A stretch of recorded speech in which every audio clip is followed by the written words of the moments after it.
need my props. Thank you. Thanks. Get this thing to work. Hi. So I guess we're running over, and so you guys are not in luck because I'm Irish, so we're not going to get out of here for a while. They should never have put me at the end. Rabble-rousers, it made sense, and then I realized the kind of caliber of the speakers in this section, and I think it should be more like rock star rabble-rouser, so I'm feeling a little bit intimidated. But nonetheless, really excited to be here and to be sharing a story about the design group primarily inside the Center for Innovation. So I'm going to try and make it rousing and interesting. It's a little bit of a mystery, the story of the design group, but I know a lot of people are curious about it, so I wanted to kind of explore it a little bit and also how it's evolved. So I've agonized a lot over how to craft this story, knowing that the audience, I think, is kind of split almost 50-50 healthcare professional and then designers, design professionals. And I don't think, quite frankly, you guys have got a lot in common. So I was wondering if I would get maybe half of you to leave the room and just speak to one half, but I was told that wasn't an option. So I figured out that probably about 1 o'clock last night, I was trying to kind of figure a story that hopefully would be meaningful to both communities and would be about the kind of overlap.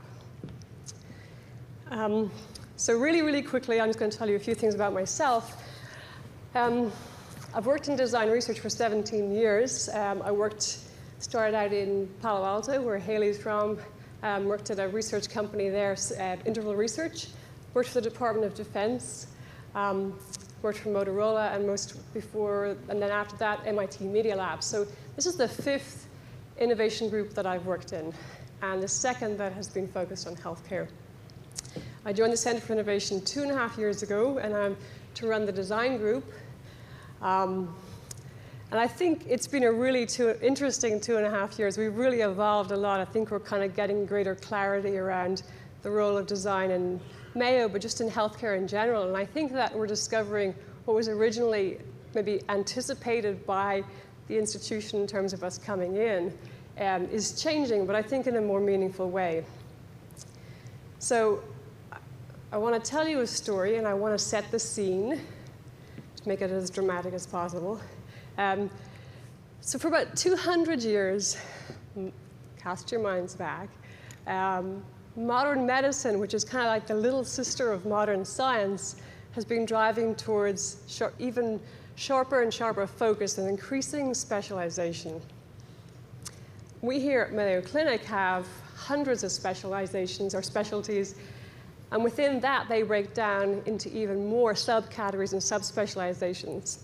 And it's been kind of an exercise in fracturing the kind of human being, the individual, into thousands of tiny fragments. Now, this razor-sharp focus has, for the profession of medicine, has created a great clarity and a lot of consensus. And it's also brought a huge amount of confidence about how to act, and also a lot of momentum for the industry and for the profession. So we're pretty efficient now at this stage, and yet by focusing on finer and finer levels of detail and driving towards even more targeted solutions, we've somehow, in this industry or in this community, we've created a kind of intolerance for complexity. We kind of don't like it. We like things that are simple and that can be kind of separated and isolated and examined, and complexity is kind of, messy. So that's my history story. But I think where we are right now is that this attempt to kind of button down and manage the complexity of the general human condition, it's kind of essentially was always going to be doomed to fail at some point. I think everyone here would acknowledge that life has not become less complicated in recent years. It's kind of become more connected, and it's become more chaotic. And certainly the tipping point for so much of this has been the pervasiveness of different technologies. We're giving people a chance to be more in touch, they're more informed, they're more empowered. And so that kind of outside world and inside world that's been existing between what's in the purview of healthcare and not is starting to need some more equilibrium. And I think this is where the Center for Innovation at Mayo Clinic starts to kind of become so meaningful and so interesting. So knowing that all these new momentums in healthcare were being driven by kind of unanticipated forces, the role of our group and the Center for Innovation at Mayo as an embedded group is to try and bring the outside world kind of closer to the medical practice. So social ideas are like community and the determinants of health and all the things that were slightly marginalized by traditional medicine for so long have finally been acknowledged as factors needed to be recognized and embraced as a critical part of our healthcare story. So we're a group of 50 people in the Center for Innovation. We have project managers, lab coordinators, administrators, wonderful administrators who are just fantastic, IT, finance specialists.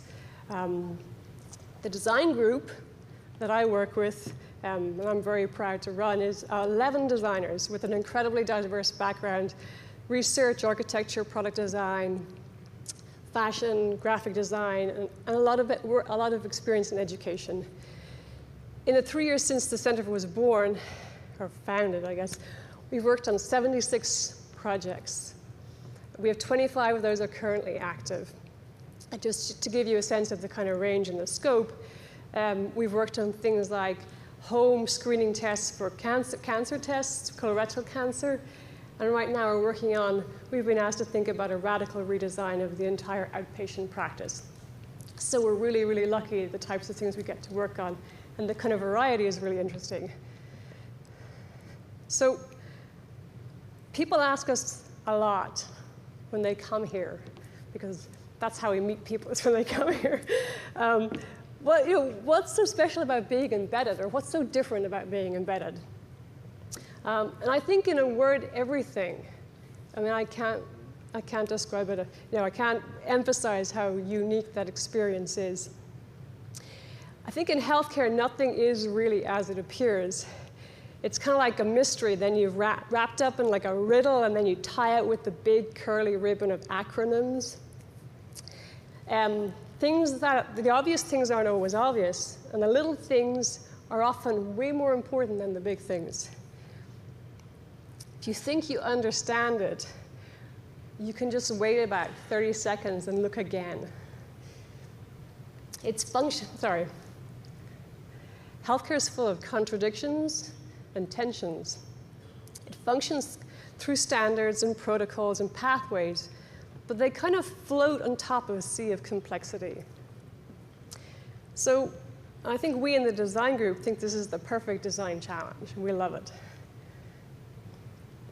So about being embedded. So from the very beginning, when design was brought into Mayo Clinic, it was essential that we become part of the culture to understand the complexity of the institution. By being grounded in the reality of the institution, we're becoming increasingly more effective at offering solutions that have a chance to make it beyond the drawing board. We've been lucky enough to do what most external consultancies can never do. We've embraced and acknowledged how the culture of Mayo works. And in doing so, we've been really pretty much blown away by the spirit and willingness to try things that is exemplified by all of the staff here. We're discovering that with the help of the people that we work with here, we're starting to build a system where we can connect the dots from the problems and the challenges to the solutions and the potential within the institution. We find that both are here. Problems are here, but we also know the solutions are here. So I think it will be really dishonest and disingenuous of me to say that this has been easy in any way, or that we're in any way done with what we're attempting to do here.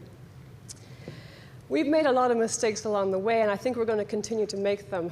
And I'm going to talk a little bit here about getting things wrong.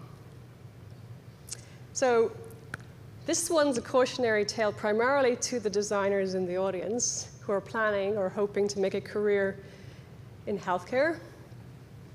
It's about the risk of trying too hard to fit in and the lure of success, or what feels like success.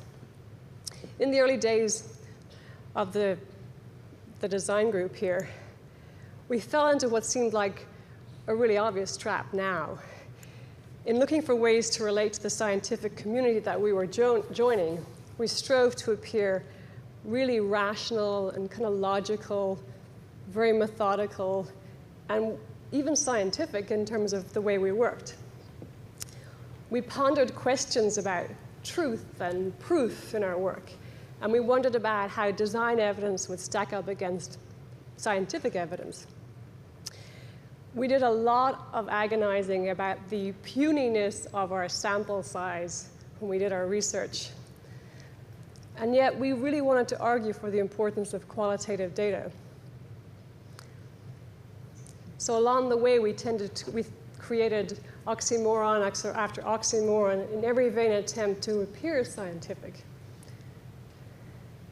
I think our genuine hope was that by speaking the language of medicine, we would somehow manage to collaborate better. So we codified our research methodology, and we made it really beautiful. It was really clean, and it was really clear, it was really easy to understand, and it was really linear. We printed it in pamphlets, we put it on posters, we used it in every PowerPoint presentation that we gave. The only problem was that I couldn't see it in any of the actual work we did. Slowly, it dawned on me that we had created more propaganda than anything else. Now, don't get me wrong, it was essential to our early survival, and I think it was really helpful in building credibility in a shared language, but nonetheless, I think it was propaganda. We were becoming increasingly aware, or all too aware, of the dazzling complexity that is healthcare and the interconnectedness of everything. And we were quickly forced to acknowledge the limitations of what we had created, this logical and rational approach to examining complexity. We realized it wasn't going to get us where we needed to go, and it wasn't what we wanted to work with. We were prompted, I think, at that point to reintroduce the love of the unknown and the murky that characterizes so much of the design process. What we were learning along the way was the need for balance, that we needed the research, we needed the rigor, we needed the shared language, but we also needed this, like, we had missed the raw imagination that had been so much part of the design process. I'm growing increasingly convinced that research is too precise a tool to effectively address the challenges of healthcare alone. Problem is that you only see what you're looking for, and then you only answer the questions that you've asked. And as you progress in your career and you become even more expert in your field, the temptation is to direct your energy towards reinforcing what you know rather than exploring what you don't know. And it's human nature to try and simplify things. The issue is that it creates a false sense of control and predictability. And it holds you so close to the now and to the known. I think this is why we ask so many questions as a design group when we do our research. It's not to be annoying, even though I know it does annoy some people and it can appear annoying, but it's to draw attention to how much is still not really understood in healthcare. It's to remind everyone of the gaps that exist in the stories. To us, the gaps matter not because they point to a lack of thoroughness, but because they point to a missed opportunity or some unexplored potential. Gaps aren't flaws, they're gifts. So I'm going to tell you a really quick story about exploring a gap, and it's one of my favorite stories from some work we did recently. So Chrissa, who's somewhere here in the room, and I know she hates me using this story because I keep using it, but she was doing work recently with the dialysis department here at the clinic. They had identified a number of patients who were eligible to receive dialysis at home. as far as the clinician goes, this would have been the best experience for the patient. Yet a number of these individuals who have been identified were refusing this treatment and opting instead to go out of their way and to travel to the clinic to dialyze here. And it was kind of had the medical staff perplexed because they felt like they weren't somehow being successful in convincing these patients of what was best for them. So we were asked if we could kind of come in and maybe shed some light on this complexity they were discovering. But again, there's complexity everywhere. So she met with one of the patients that had been identified for her to meet with, who was a young man. He was a father of 2 small children. And he told her a story about how happy he was with his life as it was. He was a hero to his kids, and he was the protector of his wife. And he was a strong and vital, engaged member of his community. He said that if he allowed his disease to come into his home, it would radically impact his identity. He believed he would no longer appear invincible to his kids, and that his wife would worry about him constantly. His illness would then define him, and it would take over his life. So Carissa brought these insights back to the group here in Mayo, who are an amazing group of people and who desperately wanted to understand their patients. They immediately responded by moving to reconsider the systems and the metrics that they were using to assess patient types and to determine treatment plans. The group themselves are in the progress of developing a much more holistic and really comprehensive set of values to be measured beyond just clinical ones that assess a patient and determine the best disease management plan for that person. I love this story because it reminds us that by being drawn to the gaps and by exploring them really carefully, some of the best secrets in healthcare can reveal themselves. I have to remember to inhale when I talk. So we talk a lot about innovation in the Center for Innovation, obviously. I think that we would agree that when it's done well and properly and effectively, it really can be transformative. But we also know it's not something that you can simply layer on top of existing programs and structures. It's not something additive. And it's not something that you can manifest by relying solely on insight from data. More than just research is needed when you seek transformative change. I think if innovation optimizes what we know and creativity optimizes what's possible, then imagination is how we optimize what is not yet even being considered. Acknowledging that imagination is also one of the most powerful tools we can use to amplify the empathy that we need to innovate in healthcare. I think the best way to predict the future is simply to just begin imagining it. So, in wrapping up, I was thinking about something I wanted to a nugget I wanted to leave you guys with, something maybe useful and hopefully insightful.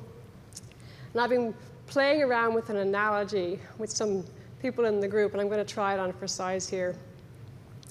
So as I mentioned before, healthcare is an industry driven by standards, protocols, guidelines, and it's all for really very good reason. It's the patient safety. These are the maps that we use to manage and navigate the complexity that is this industry. And we at Mayo are amazing map users. However, I think the problem with maps is that they kind of create a false sense of trust. They present like really well-charted paths, the most likely route as being constant and certain. In a map, the landscape doesn't change. You can set out confidently knowing nothing unexpected is going to happen to you.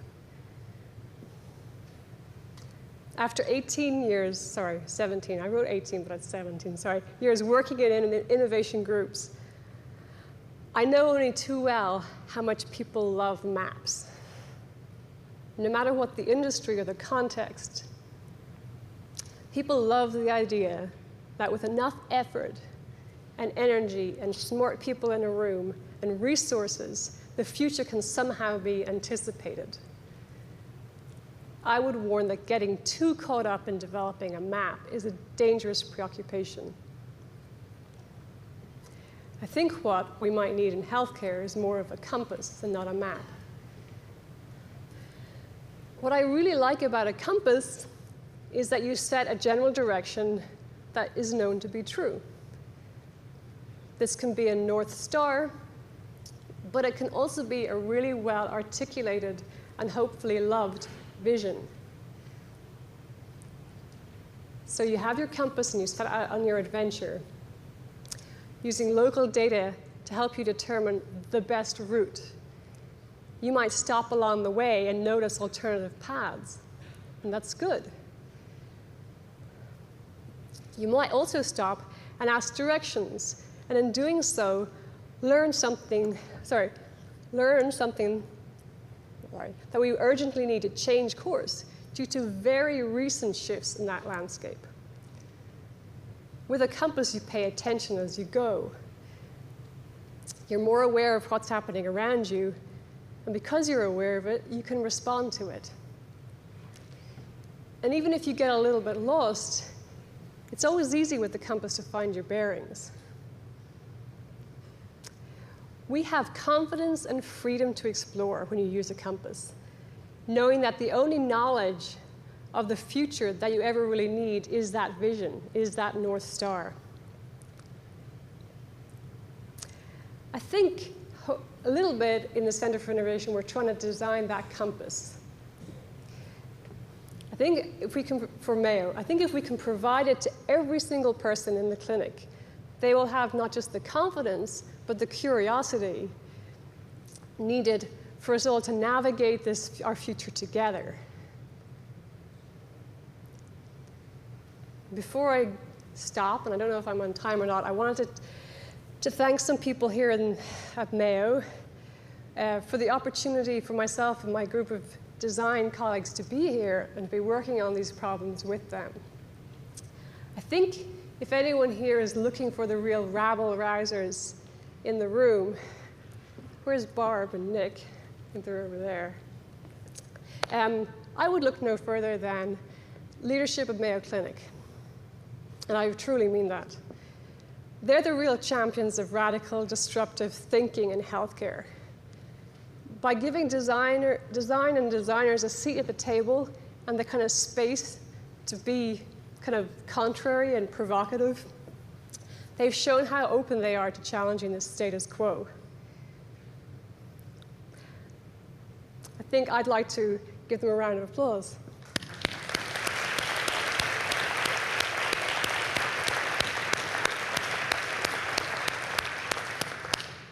That's it. Thank you, guys. No, I don't need